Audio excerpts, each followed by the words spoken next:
Johnson, 11th of June. Yeah. That'd be helpful if I knew what it was. 2:05. So just forget that that's there.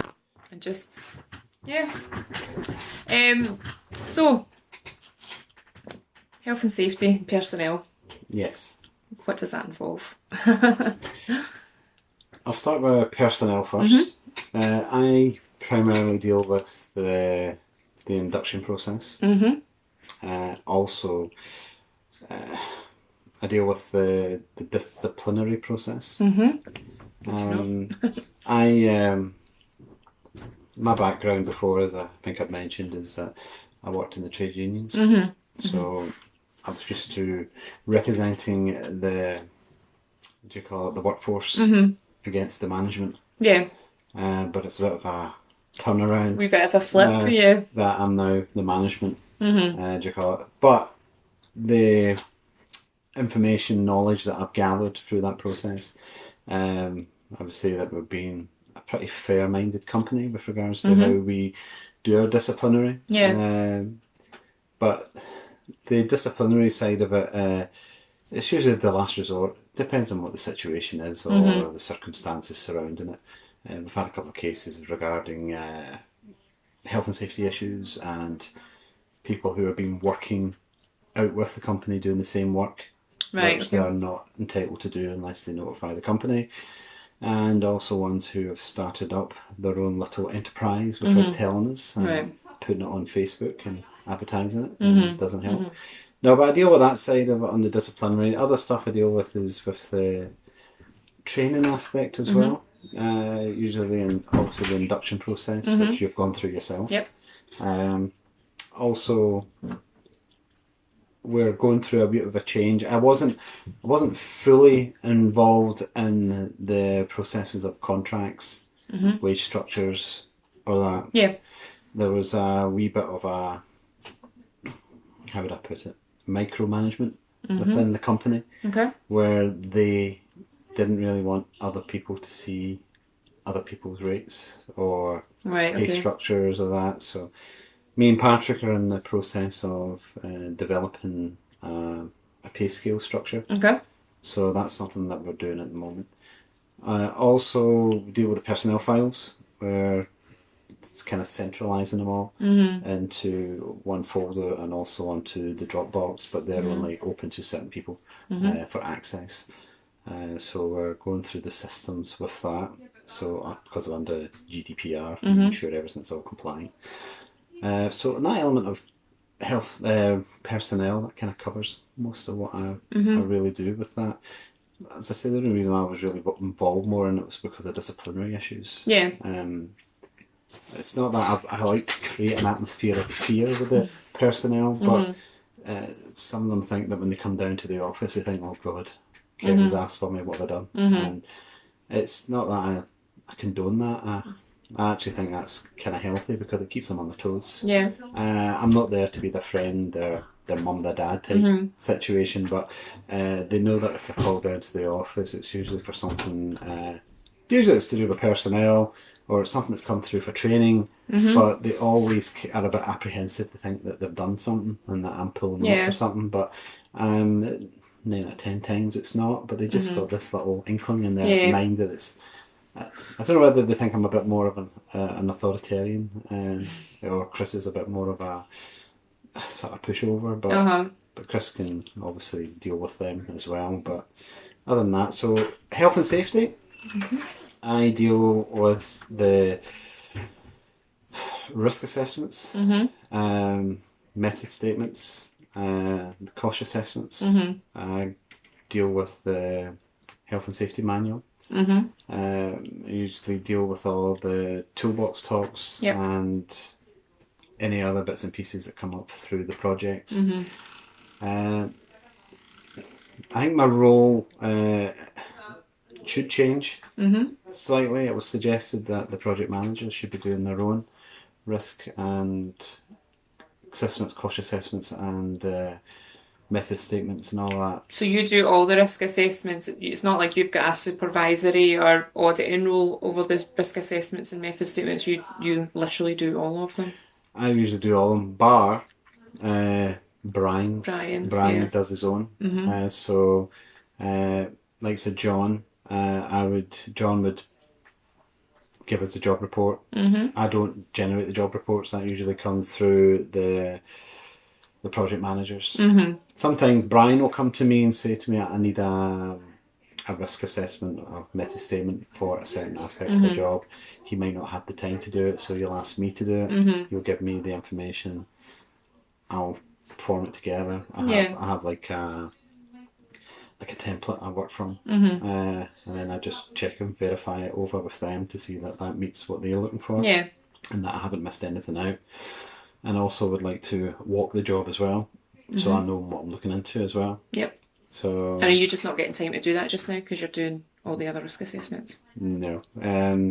Usually yearly I do like all the cost assessments. We usually do them in the end of January, have them all completed.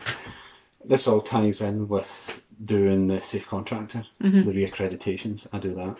Can you tell me a wee bit more about that? Because I don't really know anything about it. Safe Contractor? Yeah.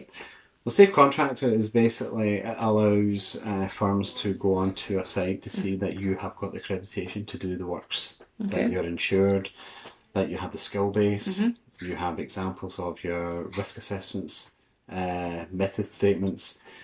If you're telling them the jobs that you're doing, I have to put in a job pack for each of the jobs that we say we do, so they need to see proof that we are doing the work that we say we're doing. So when we're advertising it under Safe Contractor, they audit the cost assessments, they ask for samples to see that we're meeting the standard.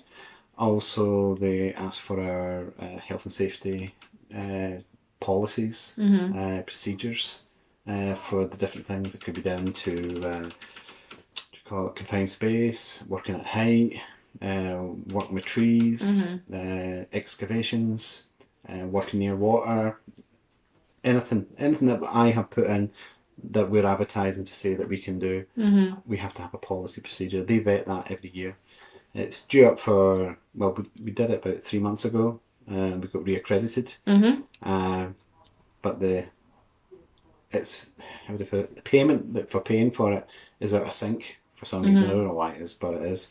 And basically, but it's due up for renewal. But it doesn't get audited for another, 8 months. Oh, right, okay, so a wee while, So it's still a wee while. I think we've actually got it up there. There's it. I was going to say, is it the type of thing that are all construction companies of a certain size or dealing with certain work, do they have to be part of Safer Contracts, or is this a... They call it SIPs. So it's different firms do it different ways. You could have Alchemist, which is our one, Safe Contractor. If you see that on the back, I think Patrick's actually got it on the back of it. That's it. I'll take it down. It lets you know the work categories, what we can do, and the industry roles and the categories related to the activities. So that tells them when they look on that we send a copy of that to any of the firms that we work for, so that they can see that we are being audited and we are being assessed. They also check our policies and procedures and our documentation, and if I miss something, they pick up and let me know. And then they ask me to reassess it and review it. And which they did. They found something at the last one, which there's a change in policy to do with the CDM regulations. I had included it. But when I was doing the review, I missed out one date at the bottom. And they picked that up, and that was them checking over my work. So I had to change that. So it's quite stringent checks then? Yeah, it is. I found that each year it's getting more stringent, which is good. It's good that they're checking that and the processes they're in. So I do audits, and not as many as I would like to. What's stopping you from doing as many as you would like to? It depends on how would I put it? It depends on the work role within here. I do the on the personnel side as well and do all the clearances.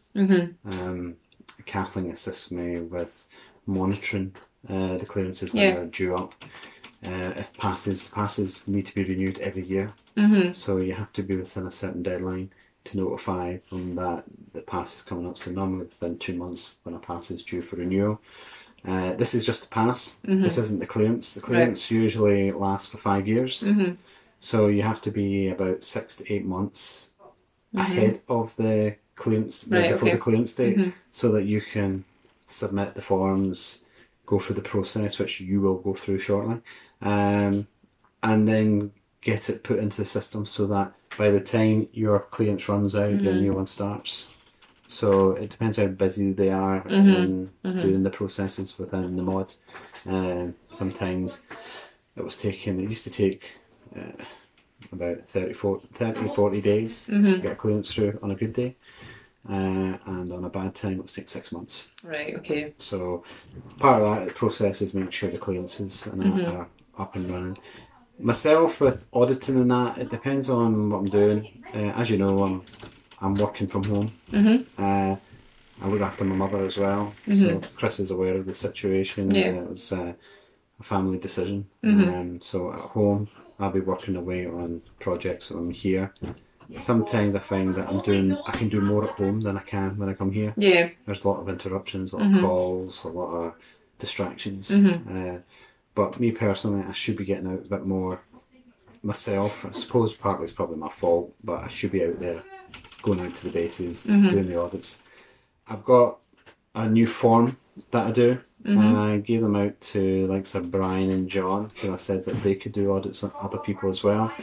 But Brian actually said, well, technically it should be better that it was you that's doing it. That way, it allows them to be checked if I'm out on their projects, which I do agree. I do understand it, you know what I'm saying.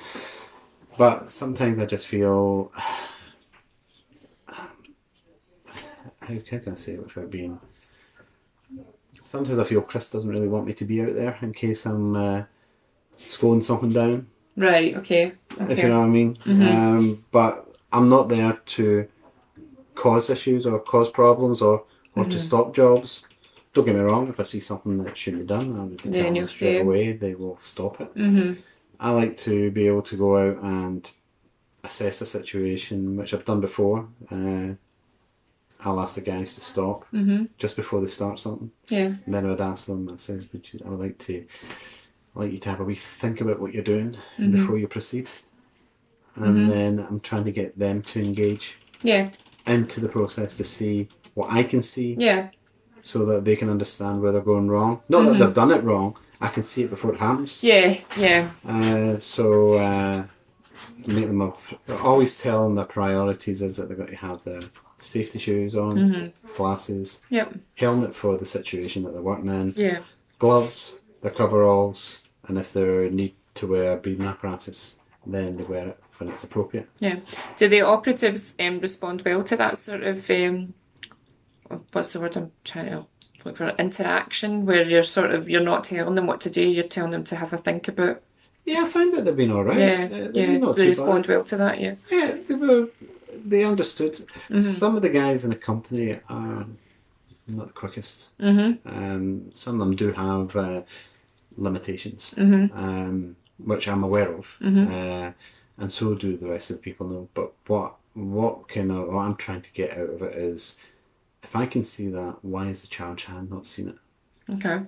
So the charge hand's there with the labourer. And what I'm trying to do is get the labourer to tell me what he thinks is not right. At the same time, I'm speaking to the charge hand after it to say to him, I picked that up. Why didn't you? Okay. So do you think, is that a training issue, or is that an attitude issue, or is it a sort of a organisational issue? What do you think? All three. Okay. That's easy. Well, what I would say on that is it's better.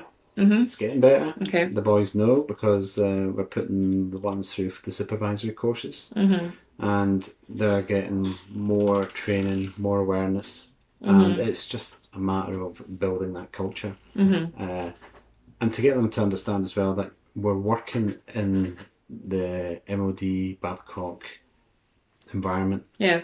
And they're strict, and you get people out there that basically will report you if for the slightest thing. Yeah. The simple thing, like the boys would take the hat off to wipe the sweat off their head and forget to put the hat back on. Yeah. Situations like that have happened, and it's just a matter of educating them. But it's not just the individual that does it wrong. It's making sure that the charge hand who's working with him or his colleagues that are working with him to say to that person, get your hard hat back on, get them into a culture of constant health and safety, especially when they're getting watched. We've got a good record within the bases. The bases being they praise us for our health and safety. Yeah. We don't have we've got a very low accident rate. Okay. So it's we've got that bonus, and but I'd say my goal, what I would like to achieve, is I would like to try and see if I can do less of the risky methods and more of the. Interview? Yes. Yep. Right, okay. No, that's alright, we can come out and go elsewhere. No, I can go in the kitchen. We'll go in the kitchen. Okay. Sorry to go through.